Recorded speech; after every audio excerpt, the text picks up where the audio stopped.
Bonjour à toutes et à tous, Cyril Corbier, vétérinaire conseil au littoral normand. Donc, je suis très heureuse de vous retrouver aujourd'hui pour parler d'un sujet qui vous concerne majoritairement, enfin tous ceux qui ont mis leurs animaux à l'herbage pour cette saison estivale, afin de savoir en effet si il y a un risque de les mettre dehors à l'herbage avec un contact parasitaire. En effet, comment bénéficier au mieux des qualités de l'herbe, des propriétés de l'herbe, sans avoir les conséquences négatives du parasitisme. Est-ce qu'il y a des animaux qui sont plus sensibles que d'autres? Et comment faire pour faire de la prévention et gérer au mieux ce risque? Donc nous allons détailler successivement différents points. Tout d'abord, quels sont les parasites que l'on retrouve au pâturage? Puis nous irons vers les moyens diagnostiques qui existent pour ces différents parasites, car nous verrons qu'ils sont spécifiques à chaque parasitose. Enfin, une petite diapo pour conclure avec des idées bien précises en repartant de ce diaporama. Tout d'abord, les principaux vers que l'on retrouve à l'herbage sont les plus communs, les stronques digestifs. Vous les connaissez tous, appelés stronques gastro-intestinaux. Ensuite, il y a les stronques respiratoires, appelés également bronchite vermineuse ou dictiocolose, qui vient du nom du dictiocolus, le nom du ver.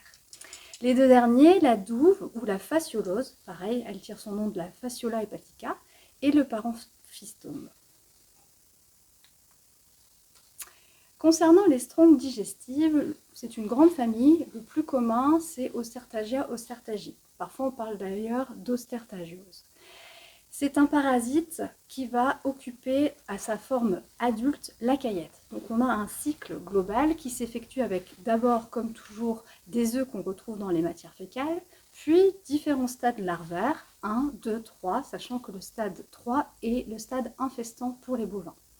On retrouve ensuite un stade L4 dans le corps de l'animal qui va se transformer en adulte, et enfin nous aurons une reproduction qui va permettre d'excréter les œufs dans les matières fécales. Attention, dès les premiers froids, la larve L4 va faire une pause qu'on appelle hypobiose. En effet, elle va venir s'enquister, comme vous le voyez dans le dessin de la coupe histologique, dans la paroi de la muqueuse de la caillette. Donc il n'y aura plus de transformation de L4 en adulte, on va avoir un arrêt du cycle. Ces larves vont être enquistées, en dormance pendant tout l'hiver, et par contre, dès le printemps suivant, dès la mise à l'herbe de la deuxième saison de pâturage, ces larves L4 vont vite se retransformer en adultes et on va avoir une excrétion dès le démarrage du pâturage. Donc on peut avoir une contamination très rapide dès la deuxième saison de pâturage si on n'a pas bien géré la désinfestation de ce stade L4 au moment de la rentrée à l'étable en première saison de pâturage. Nous y reviendrons tout à l'heure, notamment pour les moyens diagnostiques.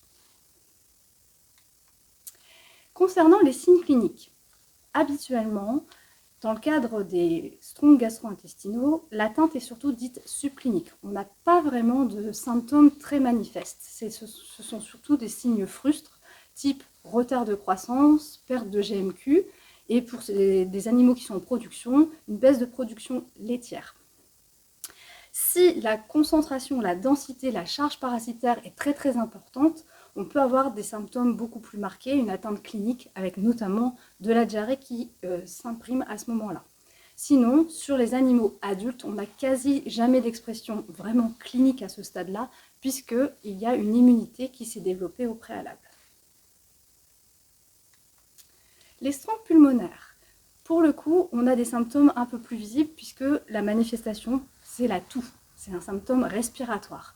Alors en général, c'est de la toux qu'on a bien sûr l'été, mais comment savoir si elle est due effectivement aux parasites? On sait qu'il y a plein d'autres choses qui peuvent faire tousser nos bovins, notamment des virus type RS, PI3, et puis également des bactéries comme les passerelles.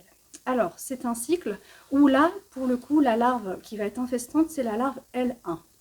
Cette larve, elle est très fragile, nous le verrons tout à l'heure pour l'aspect diagnostic.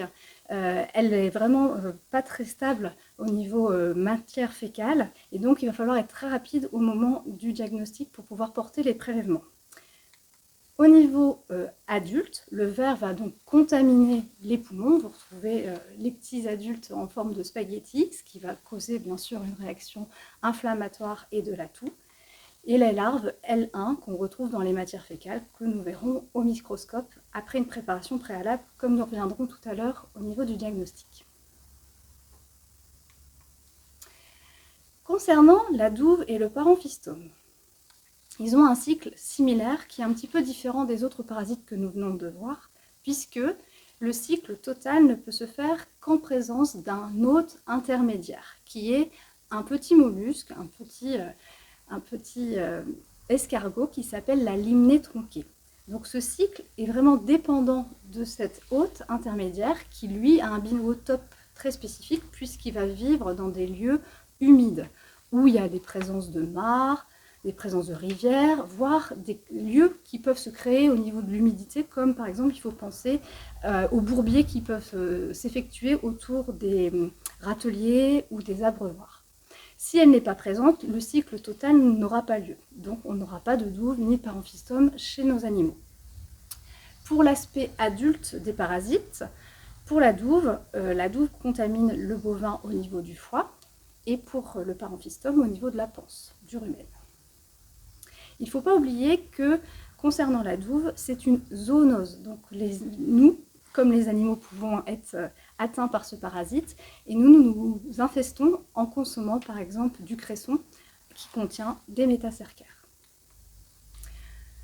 Au niveau des symptômes, alors on a vu qu'il y avait globalement souvent des symptômes frustres, quel que soit le parasite. Ici, on va avoir des symptômes un peu plus identifiés qui vont être liés à l'endroit où le parasite adulte a contaminé nos animaux. Donc la grande douve, c'est le foie, donc tout ce qui va impacter le foie, notamment dans sa production au niveau immunitaire. On pourra avoir des colostromes qui baissent au niveau de leur qualité, et aussi au niveau de la synthèse des hormones, donc on pourrait avoir des impacts au niveau de la reproduction, avec une mauvaise fécondité. Pour ce qui est du paramphistome, la localisation du ver adulte, c'est donc dans la panse, entre les villosités, les papilles ruminales. Et donc on va avoir une panse qui fonctionne moins bien, avec carrément un arrêt, une atonie, voire un gonflement, des météorisations. Et quand la charge parasitaire est très très importante, on peut avoir de la diarrhée, notamment noirâtre. Si on devait résumer, globalement, quels que soient les parasites, on a souvent des symptômes très très succincts, dits subcliniques, avec un impact sur la croissance, voire la production. On peut avoir régulièrement aussi des veaux qui soient plus faibles à la naissance, ou la présence concomitante d'autres pathologies, mais rien de très très identifié. En tout cas, si la charge parasitaire devient plus conséquente, on va avoir des signes un peu plus spécifiques comme je l'ai détaillé au préalable, mais rien de très très très marqué d'un point de vue caractéristique. Dès lors, cela nous introduit vers la nécessité d'avoir recours à des examens complémentaires. Comme je viens de l'évoquer, on peut avoir à la fois une ambiguïté diagnostique. Imaginons, on parlait tout à l'heure de la toux.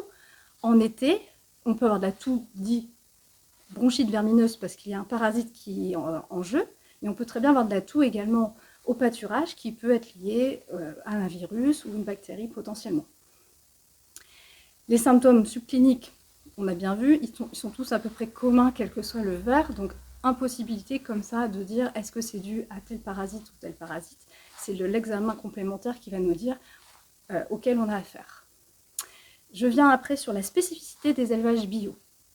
En effet, en élevage bio, le cahier des charges encourage plutôt à avoir recours à des médecines complémentaires pour les soins, que ce soit de la phyto, de l'homéopathie, mais il y a une autorisation d'utiliser des traitements dits conventionnels, notamment dans le cadre du parasitisme, si on a une justification. Donc l'examen complémentaire permet de prouver que l'animal est parasité et aurait besoin d'un traitement dit allopathique, et auquel cas, ce traitement ne compte pas dans les 3 traitements autorisés dans l'année pour l'animal. Enfin, on va le détailler également, le recours aux examens complémentaires prouve la démarche que vous faites de manière qualitative autour des soins globaux que vous pouvez mettre en place sur votre troupeau. En effet, quel que soit votre système conventionnel ou bio, d'une manière générale, on ne traite bien que si on sait à quoi on a affaire. Donc, les examens complémentaires nous permettent bien sûr une identification du parasite présent. Ils nous permettent également de dire il est présent, oui, mais surtout à quelle concentration. Est-ce que c'est un risque marqué ou est-ce qu'on est juste au contact de parasitisme? Et ça, on ne pourra pas mettre le risque à zéro, notamment concernant les strongs gastro-intestinaux. Au niveau des examens complémentaires, ça nous permet aussi d'évaluer si ce qu'on a mis d'un point de vue préventif porte ses fruits. Je pense notamment sur, par exemple, l'aménagement de votre parcellaire avec des rotations plus fréquentes et un retour sur la même parcelle plus tardif qui permet de diluer un petit peu la charge parasitaire. Est-ce que ça porte ses fruits? Est-ce qu'on a moins de risques de contamination pour nos animaux? Dernier point, si vous avez eu recours à un traitement, ça nous permet également d'évaluer l'efficacité de ce traitement. J'avais des animaux qui étaient infestés avant traitement, je refais un traitement, qu'est-ce qui arrive après? Le diagnostic nous montre ou pas si le traitement a bien fonctionné. Nous allons voir maintenant que chaque parasitose va avoir des moyens de diagnostic qui lui sont spécifiques. Tous ne font pas appel au même diagnostic et surtout on va voir qu'il y a des périodes qui sont vraiment intéressantes pour pouvoir diagnostiquer au mieux les parasites. Alors, concernant les strongs gastro-intestinaux, parlons des animaux qui pâturent pour la première fois, les jeunes génisses qui sortent en première saison de pâturage. Alors, on peut avoir une estimation dite a priori. On sait que dans tous les cas, les génisses vont être au contact des parasites. Par contre, est-ce que cette charge parasitaire est délétère ou pas? On peut être en contact, c'est d'ailleurs recommandé pour développer l'acquisition d'immunité, mais si le seuil est trop important, là on va avoir des conséquences sanitaires. Donc a priori, si on a des animaux à l'herbage qui grandissent bien, qui continuent à avoir un GMU satisfaisant, et donc ça on peut le vérifier avec des pesées régulières, on peut se dire que le risque parasitaire semble maîtrisé. Le deuxième outil qui va être un petit peu plus précis, ça va être la coproscopie. Donc celle-ci est vraiment intéressante lorsqu'on la réalise en cours de saison de pâturage. Ça nous permet de voir l'infestation, à quel niveau elle se situe et si on a besoin d'ajuster les choses d'un point de vue préventif ou traitement. Donc en cours de saison, faire des copros permet de vérifier où en sont nos animaux, surtout en première saison de pâturage. Une fois qu'elles sont rentrées en bâtiment, vous vous souvenez que la larve L4 sans kyste, il ne sert à rien de faire une coproscopie en plein hiver puisque vous aurez ce qu'on appelle un résultat faux négatif.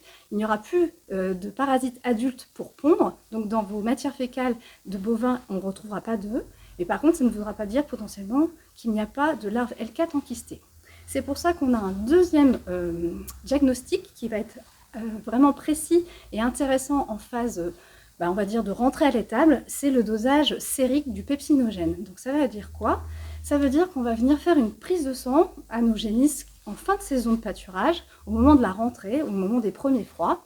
Puisque on sait que la larve L4 s'est enkystée dans la caillette, on va avoir en fait une enzyme, le pepsinogène, qui va se retrouver dans le sang, qui ne devrait pas y être. Et donc, par cette prise de sang, on va pouvoir doser cette concentration de pepsinogène, ce qui va nous mettre en évidence en fait de manière indirecte la concentration de larves L4 qui se sont enkystées dans la muqueuse. Plus elles sont fréquentes, nombreuses, plus la muqueuse a été abîmée, plus on a eu une fuite de l'enzyme pepsinogène depuis la caillette jusque dans le sang. Concernant les animaux immunisés, puisqu'on sait que les strongs gastro-intestinaux permettent une acquisition d'immunité, on ne va pas utiliser les mêmes outils. En tout cas, la coproscopie et le pepsinogène sur les vaches laitières ne sont pas les outils adaptés. On va plutôt utiliser ce qu'on appelle une RDO, donc un ratio de densité optique. On va rechercher en fait un taux d'anticorps contre l'ostertagiose, le ver on va dire principal, dans le lait de tank. Alors cet outil-là, ça nous permet juste de vérifier s'il y a eu un contact, une fréquence avec le parasite, mais ça ne permet pas en aucun cas d'évaluer la charge parasitaire contenue dans l'animal. Donc c'est vraiment un outil de précision aléatoire puisqu'il faudra le mettre en parallèle avec d'autres résultats, notamment le temps de contact effectif qui a permis l'acquisition ou non de l'immunité de notre animal adulte, également la part d'herbe pâturée contenue dans la ration, et enfin la production laitière obtenue par rapport à celle qu'on avait attendue. Pour ce qui concerne la bronchite vermineuse, donc on va aller rechercher cette fois-ci pas des œufs, mais bien des larves qui sont contenues dans les matières fécales.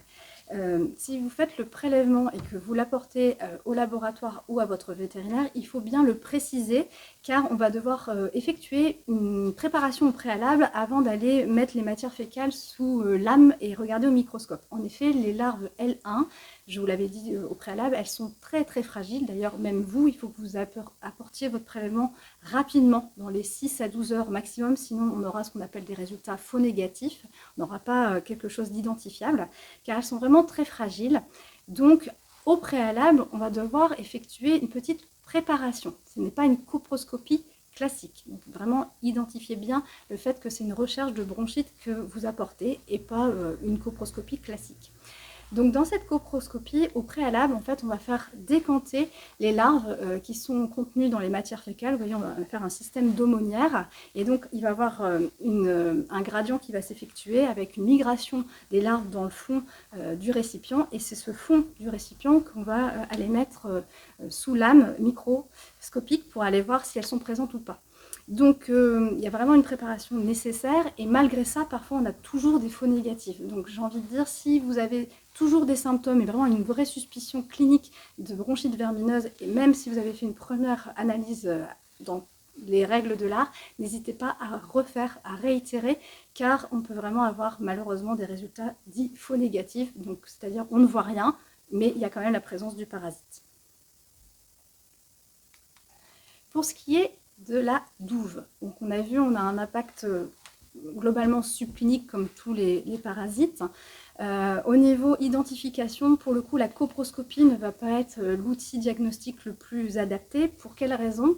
Simplement parce que la douve adulte pond de façon aléatoire. C'est-à-dire que le jour où on retrouve des œufs de douve dans des matières fécales bovins, on sait que l'animal est porteur de douve. Par contre, on peut très bien avoir comme tout à l'heure on parlait de faux négatifs, on peut très bien avoir des matières fécales où il n'y a pas d'œufs de douve et par contre bien des foies de nos bovins qui sont infestés. On avait aussi, plutôt de façon préférentielle avant, des retours d'autopsie d'abattoir. En fait, au préalable, on avait les infos si on avait des foies de nos bêtes qui étaient douvées. Ne comptez pas forcément là-dessus pour dire que votre troupeau est porteur ou pas de douve, car maintenant, les retours d'abattoir sont plus qu'aléatoires. Donc, c'est pas sûr que vous ayez l'information, même si, en effet, les foies sont douvées de vos animaux. D'un point de vue aussi agronomique, vous savez très bien si vous avez des parcelles à risque. On l'a vu, pour que le cycle puisse s'effectuer, il faut un endroit humide où on va retrouver les micro-escargots, la fameuse limnée. S'il n'y a pas d'humidité, il n'y aura pas de cycle qui s'effectuera, donc pas de douve. Mais l'outil diagnostique pertinent reste l'outil sérologique. Donc la sérologie, c'est on va retrouver des anticorps. Alors ça peut être à la fois dans le lait, sur un troupeau adulte, mais à la fois possiblement aussi dans les prises de sang. Donc ça va dépendre si vous êtes sur des jeunes animaux, sur des génisses par exemple, on va faire des prises de sang sur 5 animaux et on va faire un mélange après et on va rechercher le taux d'anticorps dirigé vers la douve pour pouvoir dire est-ce qu'elles ont été en présence ou pas. Et même chose sur le lait de tank. Si vous avez un doute et que le lait de tank semble négatif, je vous invite quand même à faire des prises de sang sur vos troupeaux vaches laitières. Vous faites 5 primipares et 5 multipares pour affiner la recherche et être sûr de ne pas avoir un résultat là aussi faux négatif. Concernant le dernier parasite, le Paramphystum, on va un peu avoir la même démarche que pour la douve, l'aspect agronomique, pour pouvoir voir si vous avez effectivement des parcelles à risque ou pas. On peut aussi avoir des remontées possiblement d'abattoirs avec la panse où on aurait vu des parasites adultes logés entre les papilles ruminales. Mais le moyen vraiment qui vous est à votre portée, c'est la coproscopie. Donc là, pour le coup, on va de nouveau prendre des matières fécales. Il n'y a pas de préparation préalable comme pour la bronchite. Il n'y a pas de souci d'excrétion comme pour la douve, parce que contrairement à la douve, où je vous disais, ça pond de façon aléatoire, pour le Paramphystum, lui, il pond de façon régulière. Donc, s'il y a présence de Paramphystum au niveau de la panse de vos animaux, il y aura présence d'eux dans leur matière fécale. La diapo conclusion qui va nous permettre de nous dire est-ce que la gestion raisonnée et un peu novatrice du parasitisme se fait de façon aléatoire ou pas. Non, vous l'avez bien compris, on a besoin d'avoir recours à des outils de pilotage qui vont nous donner des indicateurs. Et ces indicateurs ne viennent que si on a pu réaliser des examens complémentaires, des analyses. Et donc, on a vu que pour chacun des parasites, on avait un outil qui était plus spécifique et surtout un moment clé de pouvoir réaliser cette analyse. Donc, concernant les strongs digestifs, pour les animaux en première saison de pâturage, on va pouvoir faire des coproscopies tout au long de la saison de pâturage. Et une fois que c'est la rentrée à l'étable, au moment des premiers froids, on arrête la copro puisqu'il y a un enquistement de la larve L4 et on va plutôt faire un dosage du pepsinogène en faisant des prises de sang. Concernant la douve, on a vu la copro, ce n'était pas ce qui était indiqué parce qu'il y a une ponte aléatoire, c'est plutôt la sérologie, donc recherche d'anticorps sur le lait ou sur le sang. Le paramphistome, on fait une coproscopie, plutôt aussi à la rentrée à l'étape, parce qu'il peut y avoir un délai entre le moment d'infestation et le délai d'excrétion des œufs, donc plutôt attendre une fois qu'ils sont rentrés aussi en période hivernale. Et pour ce qui est de la bronchite, c'est plutôt en saison de pâturage, quand ça tousse, quand on a des symptômes cliniques pour pouvoir investiguer est-ce que c'est dû à un ver ou est-ce que c'est dû à un virus, une bactérie. Et dans ce cas-là, on n'oublie pas de préciser que c'est bien dans le cadre d'une recherche d'ichtiocolose, donc de bronchite vermineuse. Donc en conclusion, si on devait dire est-ce que pâturage et parasitisme font bon ménage, j'ai envie de dire oui, à condition que vous en gardiez le pilotage. Je vous remercie de votre attention. N'hésitez pas à nous retrouver sur la chaîne YouTube et également, potentiellement, si vous avez des questions, de contacter notre service client. Je vous dis à bientôt et je vous souhaite une bonne journée.